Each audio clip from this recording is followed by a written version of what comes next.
আলাইহিস সালাতু ওয়াস সালাম যখন নাকি তার স্ত্রী সন্তানকে ওই জনমানবহীন এলাকায় যখন নির্বাসন দিয়ে যখন নাকি ফিরে আসতেছেন,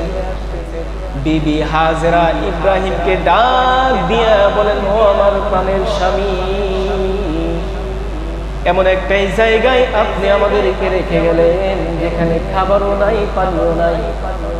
কোনো মানুষ নাই, কোনো মানুষের অস্তিত্ব নাই,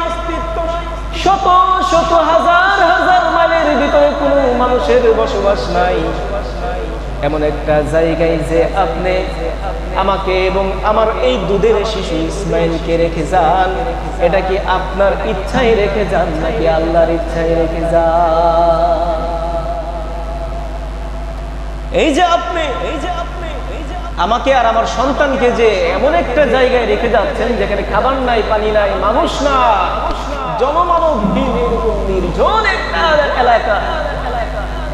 রেখে যাচ্ছেন, সেটা কি আপনার ইচ্ছায় রেখে যাচ্ছেন নাকি আল্লাহ তাআলা আপনাকে আদেশ করেছেন? ইব্রাহিম আলাইহিস সালাতু ওয়াস সালাম চোখের পানি ছেড়ে দিয়ে আকাশের দিকে আঙ্গুল তুলে দেখালেন যে না না না না, আমি তোমাকে এবং আমার দুধের সন্তান ইসমাইলকে এই জনমানবহীন এলাকায় আমি ইব্রাহিমের ইচ্ছায় রেখে যাচ্ছি না, বরং আল্লাহ তাআলার আদেশ হয়েছে এই জন্য রেখে যা।